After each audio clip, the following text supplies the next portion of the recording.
Hello, I'm Lauren Caramella. I'm a career development consultant with the Careers and Employment Service at Griffith, and I have extensive experience supporting students to really succeed at interviews.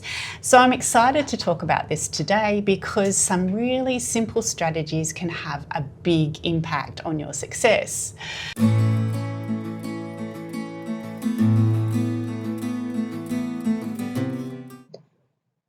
Griffith University acknowledges the people who are the traditional custodians of the land. We pay our respect to the elders, past and present, and extend that respect to all Aboriginal and Torres Strait Islander peoples. So I'm going to talk and give you a brief overview of essential skills for interview, some practical tips and tricks that you can immediately apply, and some resources to help you further with this. So if you've got an interview, congrats, you've already impressed with your qualifications and experience, and now is your time to back up your claims and impress with your motivation.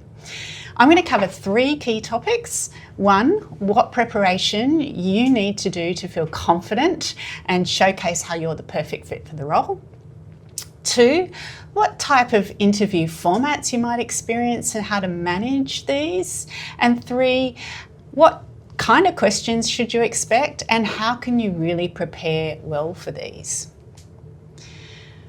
Recruiters give us lots of feedback about what people don't do particularly well at interview, and there are 3 key themes to this.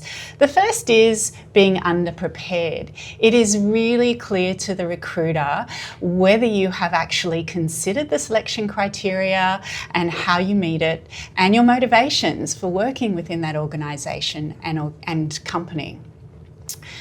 People making vague or bold statements, rambling, going off topic, and generic answers that lack depth are all examples of not being particularly prepared. The second is really not having the ability to demonstrate your strengths. So not being considered, not being evidence-based, and not relating your strengths back to how you create impact, create outcomes, or get results. The third is being unable to convey enthusiasm about the role, the organisation, or what you bring. Interviewers are really wanting you to be excited about the potential of working with this particular organisation, so not being able to convey that is a real problem. So in terms of the types of interviews you could potentially expect, there are 4 main types. One-to-one interviews, many of you may have already experienced. They're more typical of part-time casual roles. They tend to be a bit more relaxed, but be careful. You still need to be professional and be prepared. And a good tip for this is to know who's interviewing you and do a bit of research on their background if you can. The second type is panel interviews. These are quite common in government and government-funded organisations, but also large organisations. And this usually involves about 3 to 4 people on an interview panel, generally including a line manager for the role, a senior manager for the role, a HR rep, or someone from an aligned section that can give a diverse perspective to the panel. Generally, if you're facing a panel, you'll have a chairperson who comes out and introduces themselves, introduces you to the rest of the panel, and starts with the questions. Generally on a panel, each member asks questions and the others might be busy writing notes. They could potentially be grading your responses on a predetermined scale. The trick with a panel interview is to focus on the person who's asking the question. Share your eye contact with the other panel members during your response and then come back to the person questioning at the conclusion of your response. Another type of interview you might face is a group interview. Now, this is particularly more typical of a large organisation where they recruit in bulk for a large number of roles. They tend to be things like customer service roles, but they're also very common in grad program recruitment, where candidates are assessed and interviewed together by one or many people. And for graduates, this might be as part of an assessment centre experience.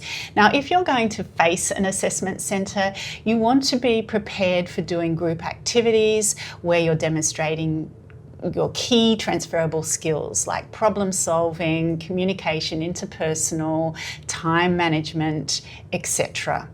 If you're going to face one of those, we have further resources to help you with that. So please do check out our website for that. Finally, the final type of interview that you might face is a video or an online interview. And there's two types of these. So the first is synchronous, and this is a live interview, which is really quite similar to a face-to-face interview, but it's just simply conducted online, either via Zoom or Teams or something similar. And it follows a typical structure of a face-to-face interview. The asynchronous interview is a recorded interview, and this is much more common with grad program applications where large organisations are doing bulk recruitment for graduates. Generally, you're asked to answer the same set of questions. Everybody answers the same set of questions via an automated interview, which is recorded via webcam. This allows the recruiter to replay, review and compare interviewees' answers, and it's generally used as a screening tool. So they're really looking at how you present, your interpersonal and communication skills, your ability to think on your feet, your genuine interest in the role and organisation. The format is generally a question will flash up on the screen for about 10 seconds, and then the video starts recording and you have approximately 2 minutes to respond, and then the camera stops. You may be able to pause between questions, you may be able to re-record your response, but don't rely on this because most don't have this feature. The questions are generally based on the skills and qualities required for the role, so you still need to do the same preparation as you would for a face-to-face interview. And I've given a link on the slides to a resource for strategies to assist you to do well in an online interview and how to set this up to be really effective. So creating a great first impression involves a range of things. If this is a face-to-face interview, a really basic tip is to really know how to get there, where to park, and organise yourself to get there 10 minutes early, potentially taking a folio with you that has your resume, your certifications and qualifications, your responses to written selection criteria if you were asked to do this, and potentially samples of your work and written references. Online interviews, just check the speed and connection, the background, the lighting and the audio. And there's a tool that I've given to check, to give you some tips on how to prepare for an online interview. In terms of clothing, it's better to be overdressed than underdressed, so avoid casual, tight, revealing or statement clothing, and go one step better than the normal wear that you would wear to that role. Generally it's business attire, so that might be pants, skirt, a collared shirt, potentially a tie for men, but match it to the role. If you're going for a creative role, more license and colour, and you have more license with colour and style. Don't forget decent shoes, washed hair, groomed fingernails, general bodily hygiene, and do a bit of a test run to avoid the stress. There is a clothing library at Griffith if you are looking for the right kind of interview clothing. Here's a few good tips to present in a confident way. Good body language is vital. That means correct posture and good eye contact and smiling. Handshake, let them lead, and if they do, just be confident by being firm, but not too firm. Express enthusiasm, talk about what excites and motivates and challenges you, and this is also conveyed in your body language. And give detailed answers. Don't assume that they should know how you get particular outcomes.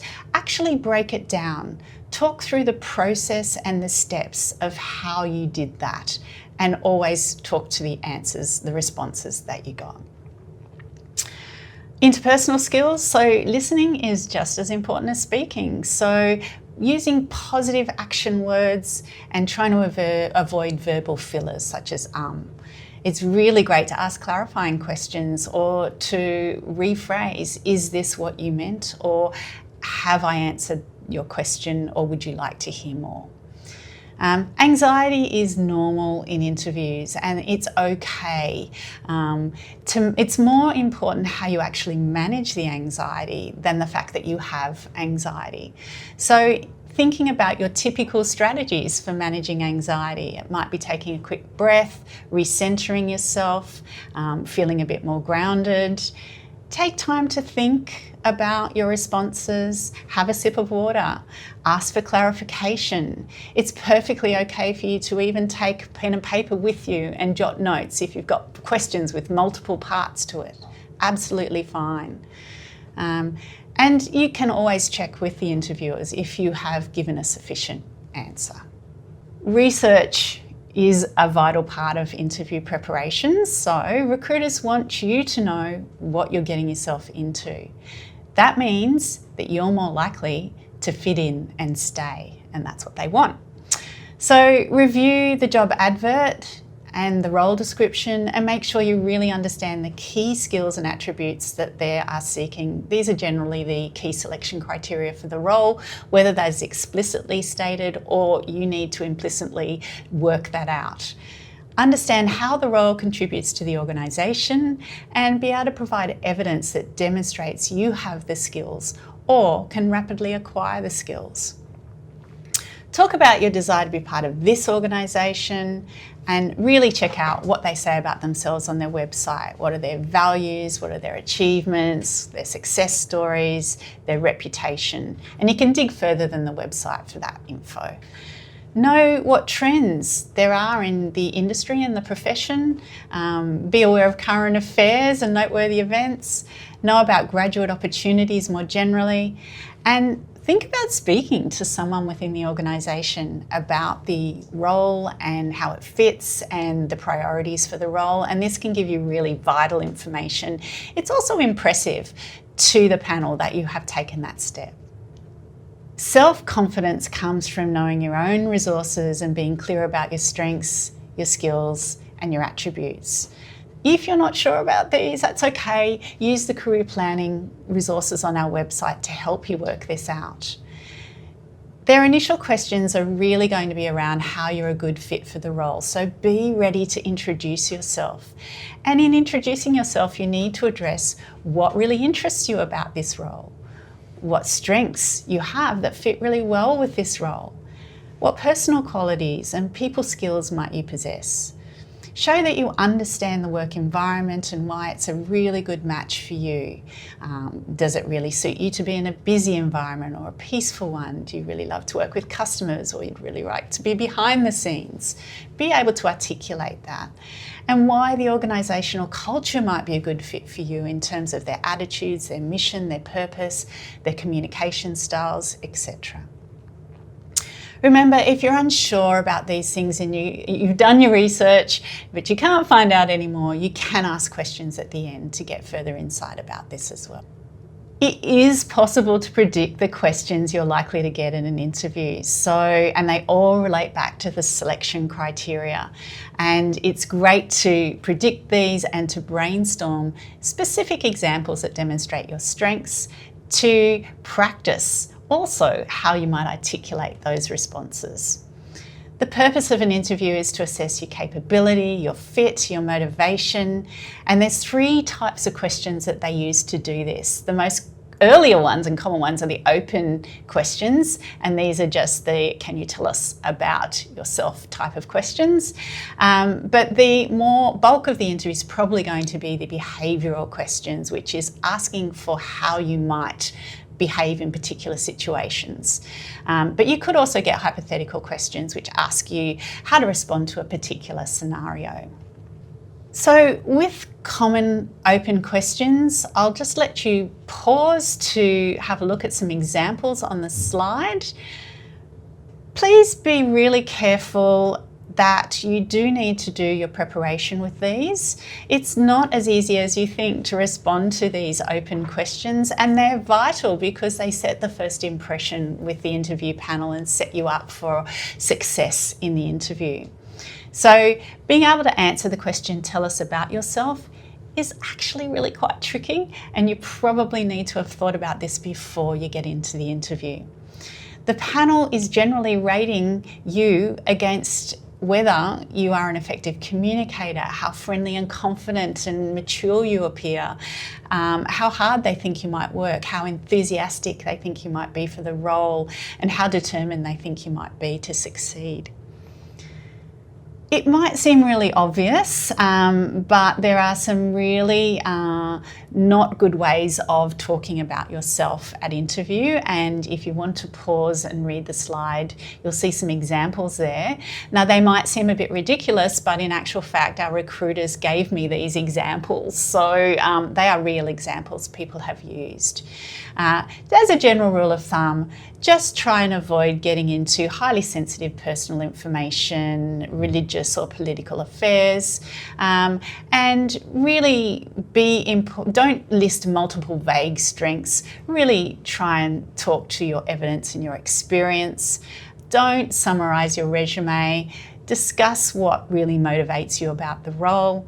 As I mentioned, behavioural questions will form the bulk of the interview. So, and the reason for this is because they aim to predict how you're going to perform based on your previous past experience of performance. So they're really asking you to share real experiences with specific examples, such as tell me about a time when. Just like the open questions, they really need careful consideration before the interview. It's very difficult to wing these. So they'll be based on the selection criteria for the role. And there is a format you can use called the STAR format, which really helps you in how to respond to a behavioural question.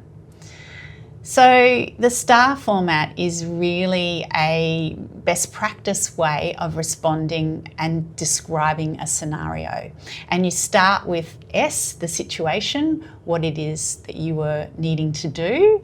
T, which is the task, what was required of you? What did you need to achieve? A stands for action. What is it that you specifically did? And R stands for result. What was the outcome? Was there any learning you had as a result of the experience that you went through? Using this format will help you know what to say and where to go and avoid you rambling.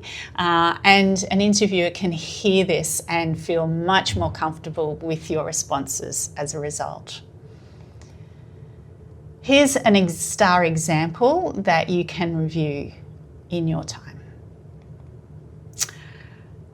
Finally, I just wanted to say a little bit about concluding your interview. So here's a guide to how to effectively do that. Summarise your key points. Recap your qualifications and your key experience for the role and why you think you might be a really good fit. Restate your interest. So if what you've heard from them sounds good, let them know that you're really keen about this role. Clarify next steps. What can you expect as the next step in the process? And you can clarify any questions you might have there. And thank the interviewers for their time. Express appreciation for that. Conclusion questions are also important, and generally they'll say over to you if you have any questions for us, so you can prepare some in advance, and you can see on the slide here some examples of that. Most importantly, really practice your interview skills. We have a big interview platform that enables you to actually have an interview question read to you and for you to record your responses. So you can actually watch that back to see how you're doing. It's a fantastic tool. It also has a huge amount of resources on it which give you ideas about how to respond to particular questions and how to be effective at interviews. So I can't recommend that enough. I'll leave you with where to find us. So thank you. Goodbye. Here's a link to the careers and employability services available at Griffith, including career resources, programs in industry engagement, webinars and workshops, jobs and recruitment, and career appointments. Please get in touch with us if you think this could be helpful to you. Here is some further information on our services, including lots of resources to support you with career planning and exploration, including careers fairs, the industry mentoring program, self-help career ideas, and also how to book a career appointment. Please get in touch if you'd like to book a career appointment. We'd love to see you. Career development consultants are available for career appointments, which can be via Teams, in person, or on the phone. So it doesn't matter where you are, we can certainly meet with you. Our team is available to do so.